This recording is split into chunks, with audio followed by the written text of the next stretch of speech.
after that. They stuck us on whatever plane they could put us on. And they actually, the airline didn't even want to put us on because we created a scene on an airplane. I didn't create nothing. I didn't say a word. And you paid for first class and got treated like second class or worse. No, my friend paid for it, and we sat there and rode coach all the way back because of it. Oh my goodness, that sounds like a horror trip. Jesus. So now, before I forget, I want to hear more details about this Bigfoot encounter that you had that you said you hadn't said yet. Well, I'm going to go into it, but I want somebody else at least call. We had one caller. Again, the number is 1-253-203-6681. Come on, let's get at least two in here. Make it worth my time. Okay. Yeah. My Bigfoot. I want to hear somebody call in.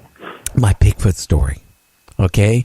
Yeah. So anyway, as we parked the car and we went on a gravel, what was left of a service road or whatever it was. Okay. It was pretty much overgrown, but we managed to get the car a great distance off the main road. And this is one of the main roads going through the Canadian Rockies. So we're probably about maybe a mile and a half up an old road, and we couldn't go any farther because it was overgrown, and the rut of the road was getting big, and I would have got stuck out in the middle of nowhere. So we go out there, and we got our cameras all loaded, and we, hike in, and we run across the old prisoner cemetery, which was actually quite big, and what was unique about it was overgrown. Like the tombstones and stuff had weeds and all grass and, all the trees growing in between them. It was kind of really eerie. And, that was probably about almost 2 miles off of where we parked the car. Jeez. So we walked a little farther, and then we get to the old World War Japanese internment camp where they put the prisoners at during World War II. Now, you imagine, like I said, this is out in the middle of nowhere, and it was put out there for a reason. Because if the prisoners escaped, where are they going to run to? Because there's no towns or anything around there for at least probably 20, 30-mile range or more. Yes. Especially if it was wintertime, because it's no joke up there in wintertime. Yeah, well, this was like early June, and there was actually even snow off the side of the roads in space, places depending on, going through there at how high up and beautiful area, though. I will say that. A lot of lakes, a lot of rivers, and a lot of, ponds and stuff like that. A lot of wildlife. So we hike into what's left of the internment camp. I think there was like one or two old buildings that were still kind of standing. And then there was a big creek. Now, this creek, wasn't like soil-based. It was like going through rock because it was built on the side of a mountain. Oh, hang on. Oh, got a caller. Hi, we either got a bill collector on the phone or we got a caller. Who do we have? Hello. Hi. Hi, how are you? Oh, fine. Who do we got? We got Patty from Pennsylvania. Hi, Patty from Pennsylvania. Well, hi, Patty. Hi. Well, so tell us. Okay. You got a scary story? Kind of. It's more creepy than scary. Okay, let's go for it. In 1985, my girlfriend and I were spending the summer at her great-grandmother's house. And we were on a three-wheeler.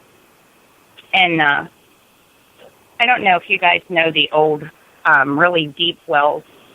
Here in PA, they put like little roofs and little lock doors on them that lock from the outside. Well, they padlock them. And we were carrying around the yard and on the three-wheeler, and all of a sudden we seen the door open and a very strange small boy come out. He was probably about 10. Now, this well is probably, oh my gosh, a good 15, 16 feet deep. And there was no possible way that he could have gotten out. And his clothes were old, And when I mean old, I mean like probably 1700s.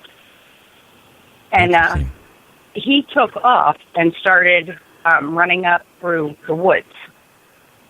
And if you know PA, you know the terrain is very hard to walk, let alone run up the side of a mountain. And we were on the three-wheeler going as fast as we possibly could up the side of the mountain chasing him, and we could not catch him. And this little boy had no shoes on. Oh, my goodness. So he was running fast. And like he wasn't a ghost or anything. I mean, he was solid. And like he had on pants that didn't cover his ankles, that were torn at the bottom, and a little white puffy shirt that was like filthy. Well, when we finally got tired of chasing him because there was no way of catching him, we turned around and came back out of the mountain and went to the well house, and it was still, the lock was hanging on it, but it was undone from the outside. It was just really, really freaky. It sounds like it. Geez. Sounds like it was a spirit, but it was just in a real solid form. I mean, you couldn't catch him either. No. Like I said, if you would have seen him, you would know that he wasn't a spirit. The first thing, my friend turned and looked at me, and she says, "Do you believe in time travelers?" I said, "Well, I didn't, but I think I kind of do now." Because that, like I said, that is exactly what it looked like. So he was solid and running and well, that must have raised the hair on your neck anyway, I would think. Oh, maybe he was absolutely. Maybe Patty, he was scared of seeing if he's back from a past and then seeing something like a three-wheeler. You imagine how scary that would have been for him. If you would have seen, like, you could actually see the terror on this little boy's face. Like, he was just terrified of his surroundings, just everything. And when he was running, I mean, he was running, not looking back, not anything. Like, he was just moving. Interesting. Wow. So, have you ever heard any other stories from that well, or ever see the boy ever again? Well, this house is probably, I don't know, 150 years old. And the original owners, her great-grandmother was died beside the well. He was messing with some type of lawn equipment, and it fell on him and decapitated him. That literally is the only thing that was ever told to us about any of it. That's interesting. Yeah, it is. Now, hey, Patty, I'm going to give an email address here in a few minutes. So if you get a pencil and paper handy, write the email address, and send me a little thing that, you were on the show. I have your number, so I'll match it, and I'll send you a book out. Okay. Okay, well, thank you. Thank you, Patty. Thank you, guys. Absolutely. Bye-bye. Bye, guys. Interesting. Yeah, that was interesting. Can you imagine, though, if somebody is from the past, example, and all of a sudden you're on a three-wheeler, and, all the noise it would make and the speed. I think that would scare the you-know-what out of somebody from the past, like you wouldn't believe. They'd think you're a demon. Absolutely. You figure a 10-year-old boy, if he passed through some kind of portal or something and come out into, 1990s or whatever from the 1880s and seen a three-wheeler and two women on it coming at him, I bet he would hightail it. He wouldn't even know what to think about something like that if you think about it. Oh, yeah, and especially what women would be wearing in the 80s or 90s, compared to what he was wearing. Again, the dress, just all that would be combined. It'd be scary. Absolutely, and the noise, if he was from the 1860s, whatever, there was no mechanical machines that were running like that, and people riding them, a mechanical horse or whatever, and it would have been loud because I had one of them ATCs. They were loud, and it's coming right at you. That would be scary. First of all, he'd be scared anyway by just passing through time, not to mention what he's seeing. Well, considering it doesn't have 4 legs and it's not a horse, I would be, kind of, in shock myself. Right. That brings up a good point, Gary. We always talk about these missing people come up missing in these national forests and things.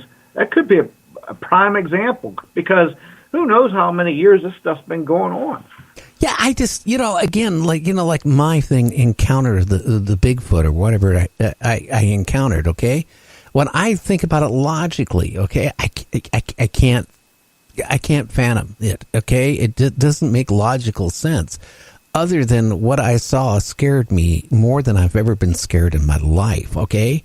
I mean, I'd rather been, back in the military and had people shooting at me. I was more scared. And it's things out here, doing a show like this all the time. Either everybody, a guest, is a crackpot, or there's a lot of things out there that we just don't understand. And again, okay, you can sit there and say, okay, well, all these people that vanished in the national and state parks, okay, over a period of time, they can figure, okay, well, the body will break down within a week or two, or this, okay? Well, the clothing doesn't break down. Not that fast. So, I mean, if somebody's wearing jeans and a jacket and has a gun, or, that stuff should be there. So when they're out looking for the people, they should find that.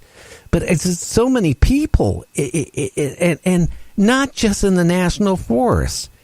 I was reading statistics here a week or two ago from the FBI. The amount of people that go vanishing in the United States every year with no trace. No, just like they never existed. They're gone. And even with the DNA, they can't find them because there's no trace of where they ever went. Where are these people going? Yeah, really, and here's the thing. There's so many of them that they would be piling up. They wouldn't just be.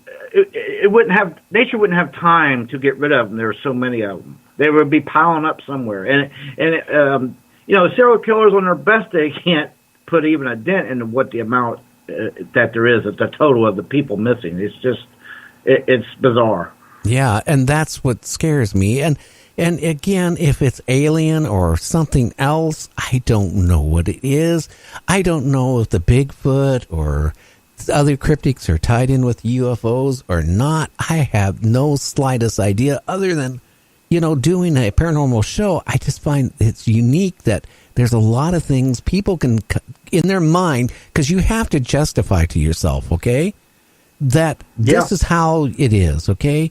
Oh, come on. We're the only living humanoids, advanced, whatever, in the whole universe or whatever is out there. We're the only ones. I don't buy that. I don't buy that. So no, that's pretty arrogant. That's arrogant thinking right there. Well, yeah. I mean, seriously, back at one time, when people were over in Spain and in Europe and England, before they discovered the Americas, right? They thought they would go so far and fall off the earth, and that would be the end of them. That was the end of it. And then they were shocked they found another continent, okay? Yeah. Well, that means people, the beliefs have changed, okay? At one point, they thought, Columbus figured, hey, if we go too far, we're going to fall off the earth, It just makes you think that how naive people are. Mm-hmm. So yeah, and you're right, absolutely. Now there is some people that will, to this day, that still say you might fall off the edge of the earth, but I don't believe it, not at all. And them people, you know what I'm talking about. But listen, I think there's life teeming out there now. Intelligent life, not so much, but there is intelligent life out there. Even Drake's equation says that even in our galaxy, there should be 10,000 different life forms that is intelligent. Well, are we really intelligent? Are we? are we actually the most intelligent creature out there anywhere? Or are we very primitive and nothing more than a cell that just does bodily